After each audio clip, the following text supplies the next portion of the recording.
seeing, Dead by Daylight's had quite the numbers drop off in the last like year. Essentially, like they have people pop in really quick, and then they can't keep people active in the game. People have been leaving, and if you go look at their Steam numbers and stuff, and just Steam, yeah, essentially they can't keep retention on the game, and the numbers keep going down and stuff. So it's like they finally have realized, after mass complaining for over half a year now, that there's problems with the game. And some of these issues are even complaints that have been a thing for longer than that, I would actually say. There's a lot of them are like just basic game functionalities that people have been complaining about with Dead by Daylight for a hot minute. But yeah, so we're gonna kind of go over that.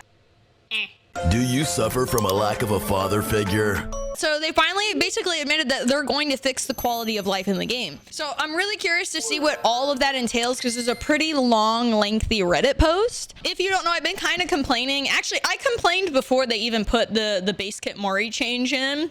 I've been kind of talking about how like the game state is not good enough for them to be putting something like that in. So we're going to kind of look at where the roadmap is and stuff like that. But that was something, before they put that in, I tried to be so fucking vocal and warn them that was not a good idea. Just because the vocal minority of killers wanted that added into the game didn't mean that was a good idea for the game state's health, you know what I mean? And so unfortunately that was kind of the route they decided to go down. And yeah, it's been a lot of like just nonstop survivors have like not wanted to play the game. They've overly nerfed some things. I see killers complain that the game's too boring now, and they're tired of survivors quitting all the time, which I've also said. I know I complain about like some killer sided stuff here, but survivors are also equally to blame for quitting games and stuff like that. But also on the same token, when you have killers that like, I'll give you an example, Dredge, you literally can't see your fucking screen for half the game. He's such a fun killer concept, and he's ruined by making like survivors literally not being able to play the game.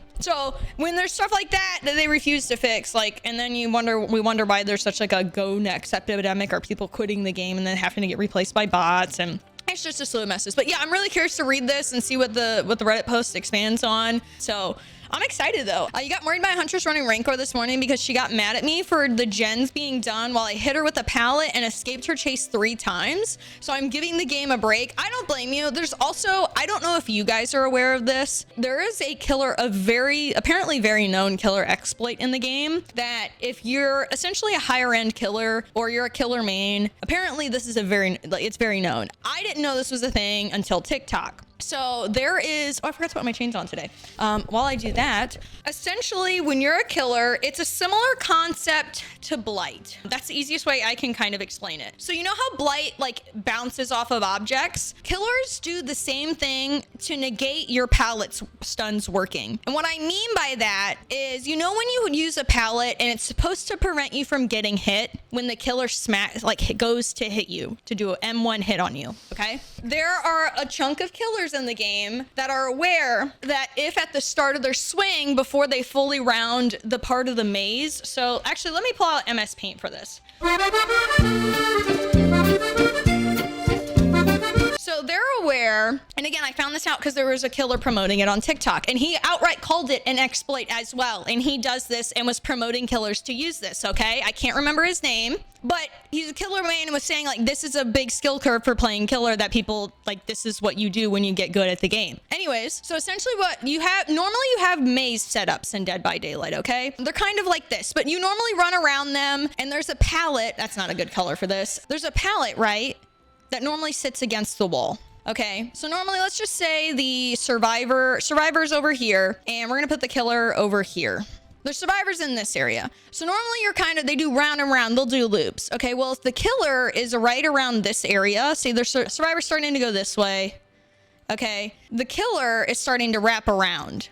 And so they're aware that if they start their swing, the pre-swing, if they start their swing and hit either this edge or this edge, or even just swipe the edge here, before they hit the killer or the survivor at the pallet, it negates the pallet throw. I'm gonna say that one more time. They know if they sideswipe these bits on the map before they go to hit the survivor, so they swipe it kind of as, imagine like kind of like Blight. It's not Blight, this just goes for all killers. If the survivor is here and the survivor throws the pallet, they know they will still hit you. When a survivor throws the pallet, it's supposed to stop the swing, right? They're aware that if they go through with this and they swipe on the map while they're starting their swing before they hit the survivor, it negates the pallet and will knock the survivor down. I don't think that is fair. I don't think that's fair. And that killer main called it an exploit as well, okay? And an exploit's when you take advantage of something that's not intended. Apparently, this has been a thing since the game has been out. It makes a lot more sense why when I throw pallets, why I get hit. When I used to think it was, and don't get me wrong, I do think sometimes it happens as a server issue, but now, ever since I've heard this is a thing, it makes me think very differently that this is actually what's going on most of the time, and it's actually not server issues. It has not been a thing since the game's been out. It's only been a thing since 2020. Okay, so it's been a thing for 5 years. Way too long. I appreciate the correction, but that is still way too long. Way too long for an exploit like that to not be fixed. It's dumb. I don't think this is fair. This is the whole point, and you don't get unlimited pallets on a map. It's not like 2v8s. But the whole point of the pallet is to block the killer, and the killer being able to do something that overrides that is just not fair. It's the only thing that, like, it's not like the survivors can fight back outside of a flashlight. That ain't right. Anything that completely negates one of the few defenses the side has isn't fair. Exactly. Like that, again, people can feel differently, but like, if it's a funny exploit, I'm kind of for whatever, but an exploit that does that, I don't feel like is fair when it negates one of the only defenses the other side has. It's not like it's Windows. Windows, you can like literally reach through a window. Like, it makes sense, you know? But yeah, can it happen accidentally? 100% killers can do this on accident. I don't think every killer is doing this on purpose, but if they're a high-end killer main, they're probably doing this on purpose. Apparently, it's very common. And again, I didn't know this existed until this killer main was promoting killers to do this on TikTok. They said that all high-end killers are very aware of this, and all the competitive killers are very aware of this and do this on purpose. They said they promoted it's a big skill gap on getting better as a killer main in Dead by Daylight. So they do this in the comp scene, which I think is like, yeah, harmful intentional exploit versus harmless fun exploit. Yes, exactly. This, I don't understand how this has been in the game, as if you're saying, right, Zeros, regardless, 5 years. Even a patch too long is too long for this to get fixed, in my opinion. This is a very bad exploit. I don't understand how the Dead by Daylight, if it's this known in the killer community and the devs are killer mains, I do not understand how this has not been patched. So it makes me feel like they're aware of this exploit and they keep it in just because they're killer mains. That's what it feels like to me, because they literally brag about being killer mains. So I would find it very weird if they were not aware of this exploit, but maybe they aren't, you know, maybe benefit of the doubt they aren't, but I would find it odd if they're killer mains and they don't use this, because it is supposedly a high-end and common gameplay mechanic that killers take advantage of. So I know at this point, the devs must consider it a game mechanic, which I don't think is fair. I think that's not right. And also, if they fix this, this would fix a lot of game, like the state of game issues. Like, this needs to be a quality of life fix. I'm hoping, I highly doubt this is on the roadmap. I really wish more people called them out for this, though. I really wish more people called them out on this. I don't blame them. I don't blame killers for playing like this when there's an exploit like this in the game. But I think if our devs are killer mains and they're leaving something like this in the game, there's a really big problem. I'm very glad that they're going to do some other quality of life changes, but this is a very basic main game function that shouldn't be like this, in my opinion. There's a corner tech with Wesker where he uses his power on the edge of the corner and it will shoot him sideways instead of straight. Thus he can round the corners faster than the survivors. Interesting. So it sounds like it's kind of a similar concept, but operates differently because he has a speed boost like on him. That's what it kind of sounds like to me. Again, I don't know about Wesker teching. Give survivors a 12 gauge, even the playing field. But yeah, I mean, the people in the production or devs, I can't remember which, literally promoted the game in a literal graveyard, like IRL graveyard. So I wouldn't be surprised if they intentionally left this in. Yeah, I don't know. Again, apparently I thought this has been a thing since the game. I've played killer. I didn't even know this was the thing. Like, yeah. But anyways, my point is that I think this needs to be part of the priority patch, and I really feel like people in the community do not talk about this enough. I think like this is a bad exploit. This is a really bad exploit in my opinion. 7 out of 10 diagram. Listen, I tried my best.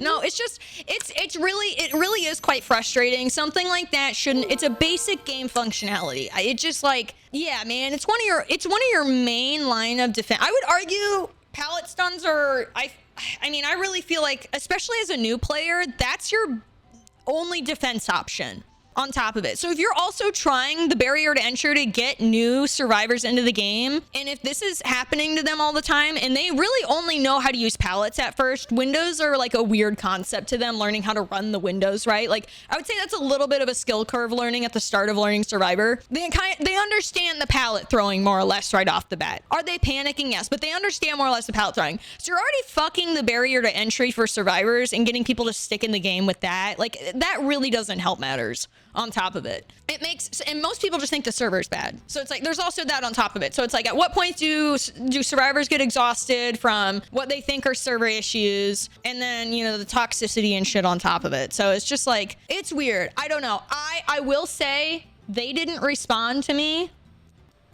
but they did like my tweet that did have this in the follow-up.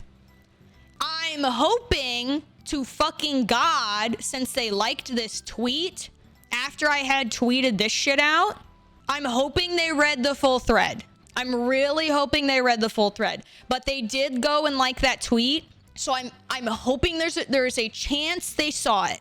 There's a chance they saw it. I really hope that, I don't know, maybe I tweet out the MS Paint thing to them. I don't know. I also am not trying to have people just hate thread under it, because I point out that needs to be fixed. You know, so there's also that. Like, I want behavior to do better, because that's bullshit. But like, no, I'm not trying to launch a mini Nikki.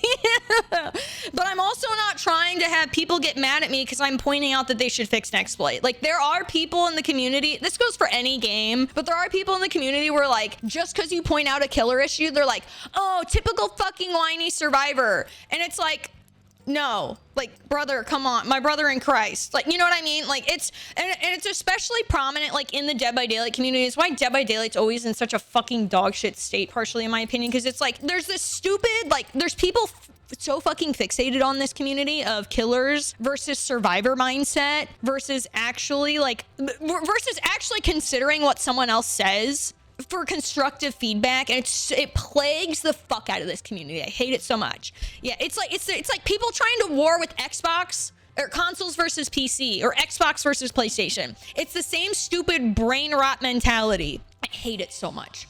You're bringing it up because you care about the success. Exactly. Yes. Like like the game would feel so much better if they fucking fixed that. Solo queue for Survivor's so rough though. I mean, I solo queue regularly as Survivor, but yeah, I think it, like, if they just fucking fixed base things in the game like that needs to get put on the roadmap. I doubt it's in here. That needs to be on the fucking roadmap though. As a whole, and I'll forever say this: if I ever fucking see one of you go, oh fuck you, whiny Survivor, oh fuck you, whiny killer. If I ever fucking see y'all do that, I'm gonna pretend I don't fucking know you. I will pretend I don't fucking know you. I'm gonna pretend like you've never watched one of my streams. And if you ever say you watched one of my streams, I'll say you've never watched one of my streams. I don't care if you're a 9-month sub or not. Because that is such a stupid mentality. Who are you? Yeah, I don't know no one. And I fucking, who's that guy? Fuck you, whiny Survivor and killer. I'm like, fuck you, dumbass. God. Oh, dude, I fucking Blanky, I fucking love Huntress Killers. I love Huntress Killers. I don't care what they say about you, bro. I don't fucking care what the community says about you, bro. I love Huntress Killers. She's fun to play. I love going against Huntress Killers, dude. Oh, she's one of my favorite killers to go against. There's really not that many killers that I dislike going against. I only dislike the ones that either actually ruin how your screen looks or are just straight up boring because it requires zero fucking skill to play. Dredge and Knight. Those are the only two I don't like going against. Because Dredge is Survivor can't see the screen when they're playing, and then Knight is your fucking summons play the game for you. Almost every night, almost every Knight player I go against though doesn't know how to fucking play the game. They're so ass, and the only reason they win and knock people down is because of their summons, which is so unfortunate because he's one of the coolest fucking looking killers. Almost anytime I get a Knight game, people just fucking quit, and I don't blame them. He's such a cool looking killer. Dredge is also such a, like, jumping in the lockers, jumping out of the lockers. The fact that he can teleport to his little spots. Like, he is such a cool killer. Why the fuck do we have to add in that the Survivor screen goes black for over half of their game? Like, you just ruined such a fun killer to go against. Even playing. Like, I played Dredge when he came out, and then I realized he did that as a Survivor. I've not touched him since. Because I will not put Survivors in that situation. It fucking sucks. It's not fun to play against. It's so boring. It's like, oh, I may as well just not play the game. And a lot of people quit Dredge because of that too. They quit because the screen's so fucking dark and they don't like the sounds of Dredge. It's so unfortunate. So unfortunate. Love the idea of them both, but it's just kind of poor execution. That's exactly what it's poor execution. It is poor execution. I firmly feel like that too. Make the survivors hunt the killer. New 4v1. The killer has to do gens now. That'd be a hilarious little skit, dude. Okay, I'm sorry. My S's are hitting a little hard and stuff. I'm a little lispy. I've got my Invisalign in. Fuck, I can hear. I'm so sorry, guys. Anyways. Dead by Daylight Quality of Life Initiative 2025 Phase 1. The Phase 1 is going to be April through June, so this will be starting next month. Or actually, sorry, 2 months from now. So I'm hoping we can give them a bunch of feedback, and then, you know, they're going to test it and then implement it, right? Dead by Daylight will be undergoing a substantial quality of life initiative, which should address many long-standing concerns and frustrations our players have been experiencing. This initiative will take place over the course of 2 phases. The first runs from April to June, while the second runs from July to December. For a full look of what's scheduled, check out the roadmap below. So we're going to go through that. I saw a lot of people comment that they think that the reason that they're doing this is because there's going to be a big influx from Five Nights at Freddy's, which I don't disagree. I do really think that's a thing. The last time Dead by Daylight saw a huge fucking spike was when Lara Croft dropped, and they had they did updates to Night. They nerfed Night a little bit, and then they reworked Singularity. So those are the 3 biggest things that went on in that time period. And they had like a 40k players spike. They had like a huge fucking spike in players. Like they hit almost 100k players peak at one point. Yeah, it was on Steam, and that was just on Steam. That doesn't even include console. But then it dropped off hard after. They dropped off back to the regular numbers. They didn't retain anything after because the changes were not great. And then and then they did Base Kit Mori 2 months later. That was June or July when they put that in. So it's been almost a year, and they're fixing some shit now. So Five Nights at Freddy's sounds like a great collab. I think it'll be really good. I want to play Five Nights at Freddy's. I don't know if I'm going to get a chance to really play it before this update though. I might play it. I don't know if I wait till October. Well, we'll see. We'll see. Depending on when the exact release date is for this, might depend on when I play it. But yeah, it is. They are doing a collaboration with Five Nights at Freddy's. So we'll zoom in on this picture. So gameplay wise, anti-slugging and a surrender option. I'm a little scared on the surrender option because I'm glad they it really depends on the anti-slugging. Because, yeah, I mean, it would, again, I want to read more about their ideas on it. I get a little hesitant with the surrender option, though. I get a little hesitant. Gamma settings, I have mixed feelings on that. I'm assuming they're putting that in the game because I think they got rid of NVIDIA filters being allowed to be used, and a lot of people use that to make the game brighter. So I'm assuming that's them compensating for players that do that.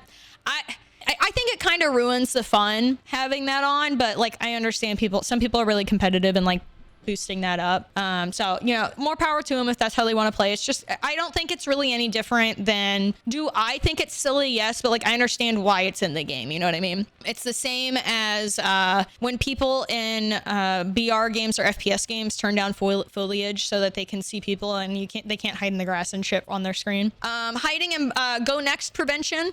Which go next epidemic is survivors that go essentially throw the game because they don't like the killer, or they feel like the game is they feel like that they got pissed at something that happened. So what they essentially do is they throw the game to go next. So they get on hook, they rip their hooks so you can't save them, or they run to the killer so they get grabbed and throw.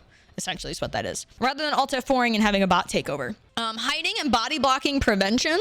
So if you don't know what body blocking prevention is, that's essentially when, say you're in a corner, you're a survivor, and this can happen with other survivors too. But if you're in a corner, depending on how the map layout is, a player, and we're just gonna put player here because again, survivors can do it too. They can body block you in. So sometimes killers will do this to hold the game hostage, to be toxic. Sometimes survivors will do it to just be a little asshole to you. And they'll lock you in. You can't, even if it looks like you can weasel past them, you can't. So they'll get stuck there. Yeah, I'm flashbanging you guys. But that's essentially what the what body blocking and stuff is. Spawn rules and map offering balancing, improved AFK bots, quality of life, bulk blood point spending, new quest system, more perk presets. Curious about that one. Preview your perks in lobby. Preview your perks. Are they talking about like adding it above the player head? Because can you not already do that? I'm very confused by that. Preview your perks in lobby. I'm confused by that one. Huh. And then this more or less oh no, it is different. Okay. Gameplay for plans for between July and December is anti-slugging, continued improvements for that, anti-tunneling, and anti-camping measures. That'll be interesting. That's going to be later this year though. An MMR update, which dare I say, I feel like the MMR is fine. I feel like the MMR is fine. I feel like the only people that complain about it are weirdos. I go against good killers. I go against bad killers. It's really not like, I don't know. I feel like people overthink it. There's technically not a competitive mode in this game. So like, of course there's going to be MMR to it. Matchmaking ranking is what MMR stands for. So for example, when you queue or rating, ranking rating, it just kind of throws you, it'll try to throw you into lobbies with people of similar skill sets. It doesn't just factor for your rank in the game. So sometimes people get mad at that. They used to do more heavily with rank based, and it just you can get to rank 1 and not be that great at the game. It's not like, you just have to play a lot. Map and key item balancing, quality of life, keyboard and mouse on consoles. Interesting. I feel like that's fair though, because if you're gonna be able to do cross-platform, I think that's fine. Custom game improvements, accessibility improvements, prestige rewards, reduced login steps. Ooh, you know what? Here's gonna be my comment actually to the mouse and keyboard consoles. Now that I'm thinking about it more, I think you should be allowed to use mouse and keyboard if you use cross-play. I feel like if you only play on console, you shouldn't be allowed to use the mouse and keyboard because it's not quite fair to other survivors. I don't know. I can also understand it though, because I feel like it's a lot easier to play. It's easier to play survivor on controller, and survivor's easier, or killer's easier to play on mouse and keyboard. So there is also that, because one's in third person and the other's in first person. So maybe I kind of take that back. Maybe that you don't need to have it on if you're going to do cross play. Yeah. Keyboard, mouse console shouldn't really go against controller console. Yeah, Huntress throws. Yeah. I feel like it's kind of okay. Like, I actually see a lot of PC players that they'll use controller because they think it's just that much better and easier as a survivor. But yeah, and more including bug fixes for long-standing issues. Maybe the exploit counts in there. I don't know. Man, I just want them to fix that exploit on top of, like, I'm really glad they're doing this other stuff though. To accommodate for scope of the initiative, we have decided to delay several of our upcoming releases. Fucking thank you. Anyone that shits on behavior right now because there's not enough content being put out when they're actually gonna fix foundational issues with the game can suck a fucking dick. The game is broken. It needs tweaking. Anyone that gets mad at the studio for actually fixing their fucking game can go suck a dick. Part of the reason I've been giving them such props on Twitter, like the recent posts of transparent, they've been doing a lot of transparency posts within the last 24 hours. But like a lack of content when there's when there's big foundational issues like this, there's so much toxic gameplay going on that people are just holding games hostage that often to be an asshole, like stuff like that. Like, and you can't see that even as a killer main, and you get mad that there's not content being put out is so fucking ass backwards to me. That's why I haven't been playing. Yeah, so anyways, I just saw some people on Twitter were mad at them for that. Fuck off. Fuck off. It is so important to fix foundational game issues. It is so fucking important. It is not. I hate when people are like, you're gonna go they arguably put out more content than most games, in terms of like DLC bullshit. You've got so many maps to play. You've got so many killers to play. And if this is your main game and that makes you that mad, you need to go touch some fucking grass. I'm going to say it. If you main one game only and you don't try playing other games, your reality of how games should healthily be ran is fucking warped. It's the same if you only play Call of Duty, if you only play Dead by Daylight, if you only play goddamn Final Fantasy 14, if you only play World of Warcraft. It is not healthy for you to only fixate on one game. It's not normal. It's also not good for your brain. It's part of the reason you get so fucking agitated. I see so many streamers do it. So many gamers do it. They're like, fuck, Call of Duty sucks. Yet they play it 24 fucking 7. And I'm not talking about like, you can critique the game and play it, but there's people constantly saying how bad the game is 24/7. They're clearly mad they're mad every game that they play of Call of Duty. They're foaming, they're screaming, they hate how the game is. Oh, this gun's broken. Oh, these guys, there's so many hackers, blah, blah, blah. Why? Like, stop playing the fucking game. There's critiquing it, getting frustrated at it, trying the game, and trying it here and there. And then there's you're continuing to play it every single fucking day for months at a time.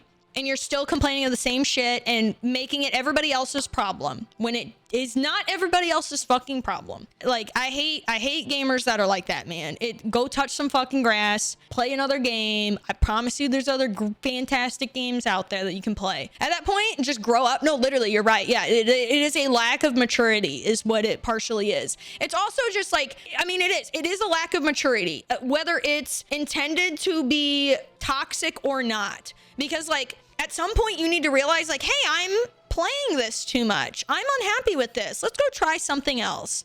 Versus like you're foaming on Twitter every single fucking post. You're posting on Reddit every single fucking post. You're whining about it every single fucking day on stream. You're like every day, you're playing the game every day. You play it every day on stream. You only talk about that fucking game with your gaming friends. Like you only ask your gaming friends to play that game. Like it's just like, oh my God. Yeah, it's a, you fucking dude. A lack of maturity is swearing every other word. No, I wouldn't say that is the case at all. Just because somebody talks differently from you doesn't mean that there's a lack of maturity there. It's actions. Actions are how you determine that. Literally take a break. It makes all the difference. It really does. No one fucking takes a break. One of the friends of the streamer, he got popular from playing Dead by Daylight. Anytime he tried to stream a game that wasn't Dead by Daylight, chat would blow up about it and constantly ask for Dead by Daylight, and his views would drop significantly. Poor business planning, and also Dead by Daylight community, unfortunately. Dead by Daylight viewers, not all of them, but Dead by Daylight viewers are a hardcore ride and die for Dead by Daylight. If you don't weasel variety in there, they will not transition off of it. And that goes for any game that you play. Every game is like that. World of Warcraft, again, you can do Final Fantasy 14. You can play Marvel Rivals, Overwatch, Call of Duty, like, you know, Apex Legends, Destiny, yeah. Use other sweary type words. Hey, you know when you clicked on my stream, it said 18 plus swearing. So if it bothers you, you probably shouldn't have clicked on my stream and probably acknowledged the warning. But you did acknowledge the warning and continued to watch instead and are now complaining in my chat. So you can either grow the fuck up, get the fuck over it because you chose to click in on this, or you can go somewhere else that's going to make you happy so I don't hear your whiny little ass. If you want to stay and you want to have a good time, I'm more than happy to have that, you know, but I'm not going to deal with that. You chose to click on this stream and now you're getting upset about it. He hasn't streamed in a year because of it. He hated the game, but it's all people wanted him to play. I mean, you have to grow a backbone with that at some point. I'm not saying what he did is wrong, but like I can't tell you how many games I've had that happen to me with. You have to like, you've made your bed, you have to like lie in it, right? If I play other games and my viewership's not as high, like I know that's going to be the case. You know what I mean? Like it's not the popular cup of tea, but that's why you play variety and do a bunch of different things to kind of like mesh it together. But I will say it's not mentally easy to do. Like you have people nonstop telling you that it fucking sucks. It's not easy. And that's why, like, again, if like you can either be like at a business point, be like, hey, play it nonstop and still try to weasel things in here, variety days and do stuff like that. Or like start with Dead by Daylight and then play something at the end of the night. Or you kind of like fall off to some extent, or you just don't do it anymore. It's not an easy decision. It's not easy to tackle in that situation, but it is like, you do have to like business brain it at the end of the day. That's what sucks about it. But yeah. I'm also going to replay Witcher 3 again, Batman Arkham Knight. Dude, I will never forget. I only played one of the Batman Arkham Knight games. They're so fucking good, bro. I remember renting it from Family Video back in the day when it came out. Oh my God. I think there's more than one Batman Arkham game and I really need to play the others, dude. Oh my gosh. I wish hers swore more. It might mean she says less nasty shit. Not to sell promo. I only stream when I feel like it, but I stopped because I got bored quickly. Not to knock it though. Oh, I mean, it's a grind, dude. It's a fucking grind. How long have I been doing this for? 10 years? Almost 10 years? Yeah. And that, like, it is not as mentally easy as like people think it is. It's a grind, bro. And then it turns gaming not into necessarily just a hobby thing anymore. It turns it into a work thing. So it's like when you're done working and like you want to play some other games, it's like, oh no, you have to go work and grind your ass off when you're not streaming it, which turns into work, right? And then you're doing more work outside of it. So it's like you don't have time to play your games. It's an entirely different thing. It's an entirely different mindset. But yeah, it's one of those things where it's like, it's not healthy. It's not. It really is not. It's not healthy. I honestly feel much more comfortable around people that do swear. I mean, again, I'm sitting here talking with, I understand, I forget who the name was of it. I understand. I was playing Civ the other night. Dude, I was cursing when I was playing Civ.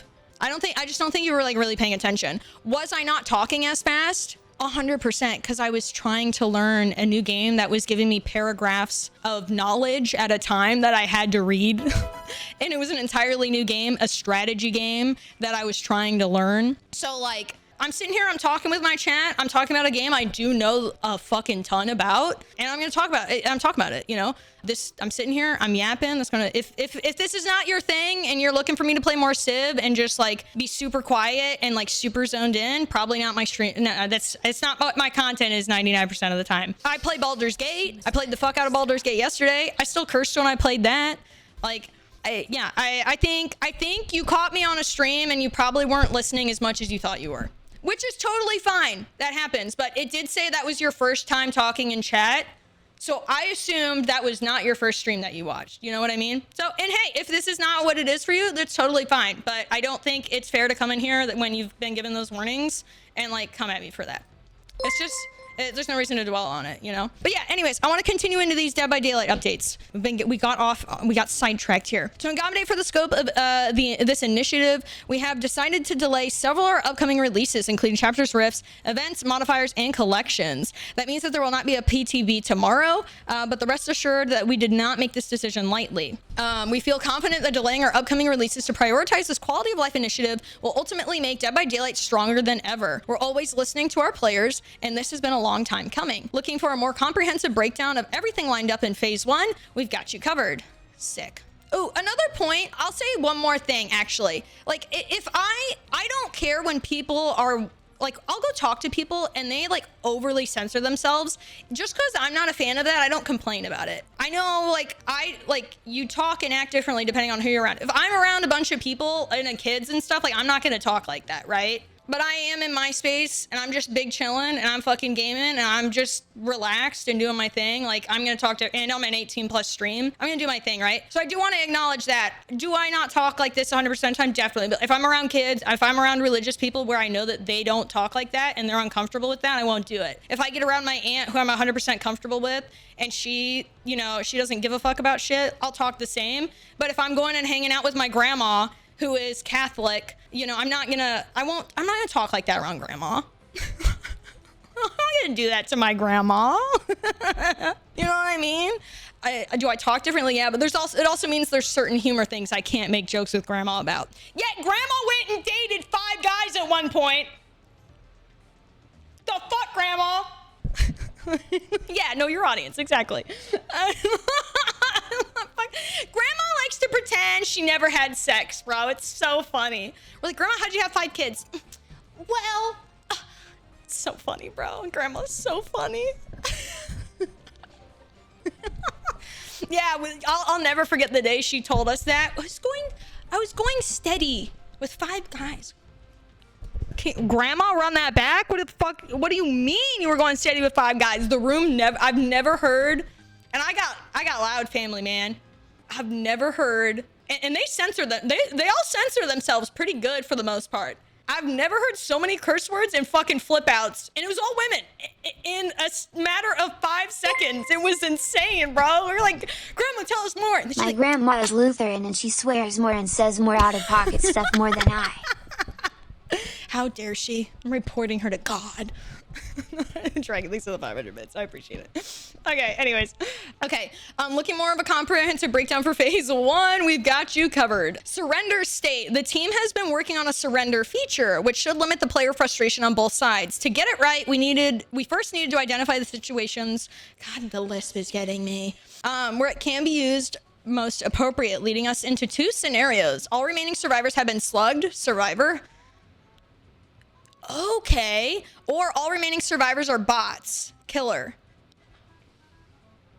Oh, I like that. I really like that. Once these instances occur, players will be able to use the surrender option, ending the trial while retaining the blood points they've earned and escaping the disconnect penalty.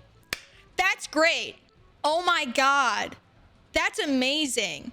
I was really worried that like at the start of the game or after one person got hooked, they could just pop the surrender feature. That's why I didn't want to talk too early, because I was like, well, let's give them the benefit of the doubt. And that's amazing. That's good. Thumbs up. That is awesome. I like those 2 instances. Damn, do killers really get games where it's all bots? I don't know. I think it's so stupid to just leave a game like that. Like I always gut it out. Because I hate when it I'm the one random, and I always feel bad for other survivors. And sometimes killers. Sometimes the killer's not toxic and survivors do that. And I'm like, that's not fun. But yeah, I like that. Yeah, those are basically both no-win scenarios. Yeah, I think that's awesome. Cool. Gamma adjustments. Dead by Daylight can get a little dark, not just thematically, and sometimes excessive darkness can hinder playability. We're introducing the ability to adjust gamma settings on all platforms, allowing you to find a sweet spot without sacrificing the intended artistic direction. Sometimes it... Okay. Here's where I'm going to gripe. Sometimes excessive darkness can hinder playability. I feel like this is in the game. This, I feel like, is their excuse. When they word it like this, I feel like this is an excuse to not fix dredge. If it was worded differently, I would have been, that's fine. And that's kind of what I said before. Like I was like, some players like to just turn their brightness up. That's why they were using NVIDIA filters. But the fact that they worded it like, and sometimes excessive darkness can hinder playability. Okay, so you acknowledge it's only sometimes. Okay, who's the killer that does that then? It's the elephant in the room here. It's dredge. Yeah, that sometimes is doing some heavy lifting. I don't like the wording there. That makes me feel like they just are refusing to fix dredge. And they're just putting a fucking duct tape on it. Okay. Go next prevention. The go next expression refers to instances where a survivor deliberately does everything in their power to quickly go to their next game, including walking up to the killer, standing still, and running to a hook and repeatedly pointing at it, or most commonly, intentionally failing skill checks while on hook. To disincentivize and properly penalize this behavior, we'll be implementing measures that will help us identify when a player is attempting to go next. Once identified, they'll receive a disconnection penalty point and lose an entire grade. Oh, that is... The grade one's pretty fucking big. We'll be keeping a close eye on the system to ensure its accuracy, but we're confident that this will help alleviate the issue. Okay, so I could see this going 2 ways right now. Okay, hold on. Actually, it says here. On the other hand, we'd like to reward players who stick it out through these challenging matches, even when it takes a dire turn. We'll be moving forward with the new emblem-based multiplier, that grants additional blood points during your following match, with the bonus stacking over consecutive trials. Okay, I like that. So here's my only concern with this. I hope they're careful about when they do the go next filters, because here's what I could see happening. Say the exit gates have already opened, the killer hasn't hooked anybody. I want to give him some blood points because he's clearly trying and new at the game. And I'm like, hey, go ahead and hook me. I do that fairly often. Just because I know it sucks when you're new to the game, and if you can't get a fucking kill, like sometimes it's disincentivizing, and it really does make a difference when just one person sometimes on the other team has fun with you, especially even if survivor teammates are, you know, really rude to one another. It's a really shitty feeling. So I know that can make a big difference on keeping players around in the game. That's why I do it sometimes. I would hate to see a survivor just report me because they can, and that they don't like that I'm giving them a hook there. So I'm hoping, I feel like there should be a parameter put in that you can't do it after the exit gates have opened. And then I also wonder how this will be used for farming, because I feel like technically with this wording, I'm hoping an actual person is reviewing tickets. I think if there's an actual person reviewing tickets, I think it'll be fine. If they put an AI in for scanning for stuff like this, I could see it being a problem for farming, which I don't think you should farm in games really anyways. I do think it's very boring most of the time, but I could see that. Or if you're just trying to be nice at the end of a game, I could see both of those potentially getting reported. And if for some reason some AI moderation filter is scanning, it could get caught with that. So I just hope somebody's actually reviewing those. Extreme hiding and body blocking prevention. What the fuck are you? Why are we poopers in? God damn it. Extreme hiding and body blocking prevention. I just look over and you guys are rubbing your shit between your cheeks. Extreme hiding refers to survivors drawing out an unwinnable match by ignoring their objective and waiting out the clock.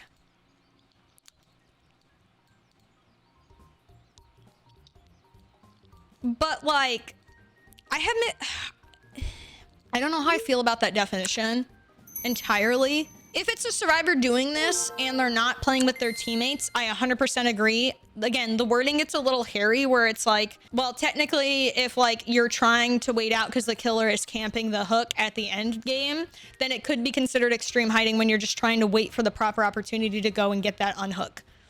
I've never seen that emote before. I wish I could unsee it. Oh, bro, there's worse ones, man. Yeah. I don't like that they said unwinnable. Drawing out an unwinnable match. Yeah. To combat this, we're changing the way AFK crows operate so they can more accurately identify when a player is deliberately avoiding engagement with their gameplay objective. Once a player receives crows, their location will be immediately revealed to the killer. I don't think they should do this. We'll also be incorporating a feature that allows players to lose collision after receiving a third AFK crow, which should prevent instances of body blocking related griefing. Okay, this last one's great. I think that's awesome. I think that's a great feature for body blocking. Sometimes you have to wait shit out as a survivor. This is a free aura perk at this point, if they put it in like that. That's a free aura reading perk at that point. Yeah, how long is the timer? Like, there's so many things I want to know about this. Yeah, this is hairy. Both of these are hairy. Also, when you put Will's and I understand why you say that. When you put unwinnable in there, everybody's definition of unwinnable is subjective. They need to spell it out. Because at that point, why not throw? Yeah, it's about endgame collapse when one survivor left and he is not trying to open the gate. They need to probably clarify that then. Also, it's not that long. Sometimes, like, especially if the killer's hopping back and forth between doors, like, sometimes you have to wait it out. I can't tell you the amount of times where I've waited a killer out at a door and I get it open. Because I wait and I go do the door and then I do it so the first light bulb doesn't pop up. And then I have to wait a little bit again for them to come back, check it, and leave. And then I hold it down and I can escape. That's very common. It's like, it's very hard to do. It doesn't always work, but it's the most likely way for you to leave through a door when the hatch has been closed as the only survivor left. So I feel like I think it needs to be really fucking specific. I don't think if it's only a survivor left and a killer, I don't think that's fair. And here's the thing. If you do it based off of how close they are to the exit gate, well, then the killer knows you're within the exit gate areas. Like, you've given away their position too then. So I really feel like they need to be very fucking careful with how they implement the AFK crows mechanic here with giving killers aura reading. I think this needs to be very carefully done. You had a game like that last week or so when you were the last survivor and you could have left but waited a bit to get a sense for the killer. Yep, who was baiting the down teammate. Yep, I did. Yep, that's exactly it. And theoretically, he could have just seen my aura and fucked me up. Like in that instance. So I don't think I'm gonna just say I don't think they should go through with this. I do not think they should go through with this. Yeah, I don't think they should go through with that. I think that's like there's too many beneficial scenarios. Also, if someone's new at the game and they get scared, I think maybe this should be implemented if, like, say a survivor, if there's like if there's not one survivor left, or two even, I don't think this should be implemented. If there's 3 or 4, but even then it's subjective. Sometimes you have to wait because they're camping the fucking hook. Like, I don't know. I think it's way too subjective, and I don't think that's a good idea to put in. I really don't. I really feel like most scenarios with how this would have to get coded, that this is just going to be a free perk for killers. Not gonna lie, I've been that survivor. I've had really campy killers that pissed you off and I was slugged, so I go to the back of the corner of the map and wait for it to bleed out because I don't want to give them the satisfaction. That too. Well, that's the other thing, right? And obviously it'll change when they put in the surrender mechanic and stuff. But yeah, stuff like that. Like I can see this being too many bad scenarios. Cause like if you maybe don't slug the players if you want to be able to fucking find them. Don't leave them slugged for 10 years on the ground, you know? Yeah. I think it should only apply to a player who has done nothing all game. No gens, no unhooks, no heals, etc. Yeah, I think that would be a fine. I think those would be good basic requirements for that to work. I think that would be fine. How often are you even getting crows right now? That's what I'm saying. Like, really not that often. Really not that often. Like, but like again, it sounds like they're reworking crows, so you don't know. Like you don't know how fast you're gonna get them, or like again if you're waiting shit out. I have urban, so I fucking move around a lot. But like again, for other people that don't run that and stuff, like they might stand still longer. Yeah. Anyways. Map offerings. We recognize that map offerings are a bit divisive. Some players enjoy them while others feel they can grant an unfair advantage. The fact that they automatically bypass both the map and realm repetition system can also add to the frustration. Moving forward, map offerings will no longer guarantee the appearance of a given map, but rather increase its chances by 20%. Good. It should have been like that from the start. Note that they will not stack. We're also looking to make it so map offerings, as well as several other type of offerings, will remain a secret during load-in. Okay. That way your decision to remain in the match will not be swayed by external factors. I think I'm okay with that. Because I'm trying to recall like memories of playing the game when people leave because the match won't start because someone doesn't load in. And 9 times out of 10 it is a killer that won't load in because a map offering goes down. I think that's fair. I think that's fair. I don't see many survivors do it, really. So no more RPD? Yeah, fuck RPD. Spawn rules. Survivor spawn replacements can have a significant impact on a trial's outcome, an observation that has been repeatedly recognized by our community. Spawn placements. Yes, I have noticed, I don't know if it was like 4 or 5 updates ago, but I have noticed you don't have to bring a shroud piece and it'll spawn you all together. That's not good. Anytime that happens, like the killer, it's such a killer-sided game if all survivors spawn together. It's become clear that survivors spawning separately and thereby covering more ground allows them to gain a notable advantage in completing the objective. Okay, I was like, where the fuck is this going? Yeah, okay, cool. So they're gonna stop spawning survivors together unless you bring the item. I feel like it should have been like that anyways. We're changing the default survivor spawn rules to ensure that each survivor will spawn within 10 meters of one another. 12 meters of one another? Wait, what? On the same floor, if applicable, to accommodate this change, shroud offerings will be adjusted accordingly. I don't know how far 12 meters is in the game. That doesn't sound... So you're starting together now.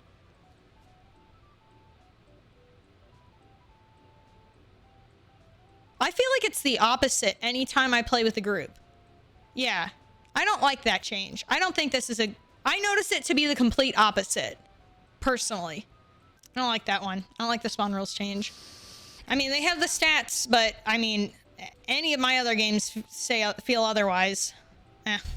Okay. We'll see how it goes. Worst case, I guess they revert it, but hopefully they fucking listen to feedback. That's their biggest problem. They don't listen to feedback early enough, especially when it's in mass quantities.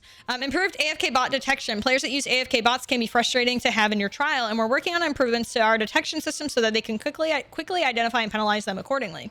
Okay. Bulk blood point spending. To speed up general blood web activity, we're adding a button that will allow you to spend blood points in bulk. Ayo. So I don't have to... If I can just prestige a character at once, it'll let me do it. Ooh, that'll be nice. That'll be nice. As survivors, they have to all run away from each other at the start? No. I mean, you can all hop on a gen, but like, all the killer has to do is quickly run by a gen and go based off audio to figure out where you are. Because there's going to be only 1 or 2 gens working. That's why, like, at the start of a game, it's not really smart to do a gen unless you're going to start it and then walk away, in my opinion. What's AFK away from keyboard? So not at your desk, not playing the game. Like, say you go to use the bathroom, that's AFK. Or say you go grab a snack or something, that's AFK. Anytime you're not at your keyboard or at your desk. not there in front of the game. Quest system. Previously announced last year, the quest system is a part of a larger update to the archives and rifts, so expect more information in an article specifically dedicated to that. For now, that we will be reworking the challenge system as well as daily rituals to reduce the grind. Ooh. Make it easier to earn rewards and increase the overall level of fun. I like that, because right now the quest system is like really ass, and sometimes queue times are too long. Actually, dude, they did a D&D, like a fairly solid D&D drop for some cool red dragon items. My mascot's literally a red dragon based from Dungeons and Dragons, like heavy inspo from D&D. And I didn't grind it for Chaos Shuffle because the queue times were taking so fucking long. I love Chaos Shuffle, by the way, but the queue times were taking so goddamn long. And the quest system was way too fucking long for how short of a period that Chaos Shuffle event was. Stuff like that. So I'm happy to hear that. Perk loadouts in preview. After a successful round of A and B testing, we'll be allowing players to see their own perk loadouts while in a lobby, as well as adding personal perk loadout slots. Is this not already a thing? Is this not already a thing? Do console players not have access to this? I'm confused. Like, this is already, you can already preview your perks when you go into a game, when you're in the campfire screen. Like, once you load into a lobby, you can still see your perks and shit. I'm very confused by this. Who doesn't have access to this? Whose game is being locked before they get into a lobby that they can't swap anything out? Maybe it's to see your teammates' perks too, but like, why didn't they put that you can see? It says players can see their own perk loadouts. You think it's the their plural? Huh. It seems intentional they put their own. Yeah, I assumed it was just singular, referring to their as like the player, the own player. But yeah, I guess players being the game base. Like, yeah, I don't know. I feel like the wording needs to be more clarified there. I feel like that could still be single. I don't know. Maybe it's teammates. At that point, why didn't they just say teammates? It's a solo queue buff. I guess so. Yeah, I could see that being good for solo queue. Yeah. We believe the changes will be overall benefit to Dead by Daylight's health, further establishing a positive gaming environment for all players. We'd also like to thank you for your patience and understanding during this time. We'll be back at our anniversary broadcast in May to recap part 1 and provide deeper insight into part 2 of our roadmap. So keep an eye out for the announcement. In the meantime, we're looking forward to hearing your thoughts and feedback. Thanks for spending time in the fog, the Dead by Daylight team. Yeah, I would say most part, good changes, but also some of these features sound really hairy and bad and poor excuses. So I feel like this was, I feel like this was like 70% good, 30% bad, or not ideal. But yeah, so we'll see. We'll see how it goes. I have to sneeze. They might be fixing the spawn together stuff too, because again, it might be factoring for solo queue, like some of you guys were kind of mentioning. So we'll see how it goes. Definitely got mixed feelings on that. Overall, I would say pretty solid. I'm still really worried, and I feel like that killer exploit needs to be added in to phase 1. I do really feel like that killer exploit needs to be added into phase 1. Oh my god, this song. Anyways, hey, it's me again. I'm just here stopping by to remind you to make sure you join the Discord so you can get YouTube video notifications and all that good stuff for when I do merch drops and all that shit.